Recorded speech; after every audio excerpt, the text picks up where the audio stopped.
પટેલ। હવે જોઈએ અગત્યના સમાચાર। આમ આદમી પાર્ટીના બે કોર્પોરેટરો સામે એસીબી અરજી। 10 લાખ રૂપિયાની લાંચની માંગ્યાની એસીબીમાં ફરિયાદ। પેન્ટ પાર્કના કોન્ટ્રાક્ટર પાસે લાંચ માંગી હોવાનો આક્ષેપ। જીતેન્દ્ર કાછડિયા અને વિપુલ સોહાગિયા વિરુદ્ધ એસીબીમાં કરાઈ ફરિયાદ।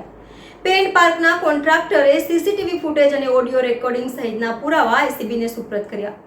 આપના બે કોર્પોરેટરોની સાથે સુરત મહાનગરપાલિકાના એક અધિકારી અને કર્મચારીની પણ સંડોવણી હોવાનો ફરિયાદમાં ઉલ્લેખ। NN news Surat. દર્શક મિત્રો, તમારી આસપાસ બની રહેલી અવનવી ઘટનાઓ વિશે જાણવા માટે NN ન્યૂઝને લાઇક કરો, શેર કરો, સબસ્ક્રાઇબ કરો અને બેલ આઇકન પ્રેસ કરો, જેથી આપને નોટિફિકેશન્સ મળતી રહે।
हितेशभाई काळुभाई चव्हाण।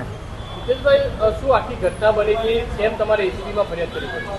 અમારે અહીંયા એસએમસીનું પેન્ટ પાર્ક ચલાવીએ છીએ અમે, અને પેન્ટ પાર્કમાં વેજીટેબલ માર્કેટ છે એસએમસીનું। ત્યાં એસએમસી સબ્જી માર્કેટમાં અમારા માણસો દ્વારા કોઈ કરિયાણાનો સામાન મૂકેલો। આ બાબત પર આમ આદમી પાર્ટીના બે કોર્પોરેટર આવેલા, જીતુભાઈ કાછડિયા અને વિપુલભાઈ સોહાગિયા। એને પાર્કિંગમાં રાઉન્ડ મારી, પછી વેજીટેબલ માર્કેટમાં રાઉન્ડ મારી કે આ સામાન તમે મૂકેલો છે।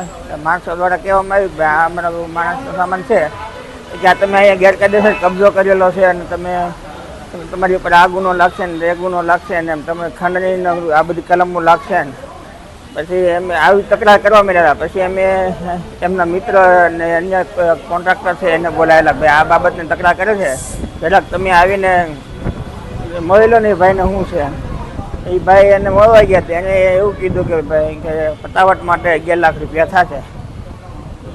પછી શું કર્યું છે? પૈસાની માંગણી કરી, તે રીતે પતાવટ કરી? પતાવટ માટે પછી તો એ પાછા અમે પછી એમ કીધું 11 લાખ રૂપિયા થશે, એટલે આપણે ના પાડેલી।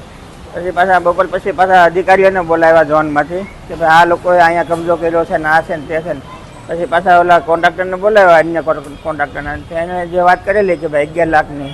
પછી અમે ત્રણેય એવું નક્કી કર્યું ભાઈ 10 લાખમાં આ બાબતે સમાધાન માટે નક્કી કરેલું। તો પછી તમે કેમ એસીબીમાં ફરિયાદ કરી? અમારે તો આ બાબતમાં પૈસા આપવાના હતા, અમે એવું ફોલ્ડમાં હતા જ નહીં કે ભાઈ અમારી પાસે છે આવું બધું જબરજસ્તી ઉઘરાણી કરતા હતા ને એવું બધું। એટલે અમે માફી પત્રક અમારી પાસે લખાવી લીધેલો ઝોનના ઓફિસરે। તો કઈ જગ્યાએ ફરિયાદ કરી તમે? અમે ફરિયાદ કરી છે અમદાવાદમાં એસીબી ડાયરેક્ટર સાહેબ સાથે।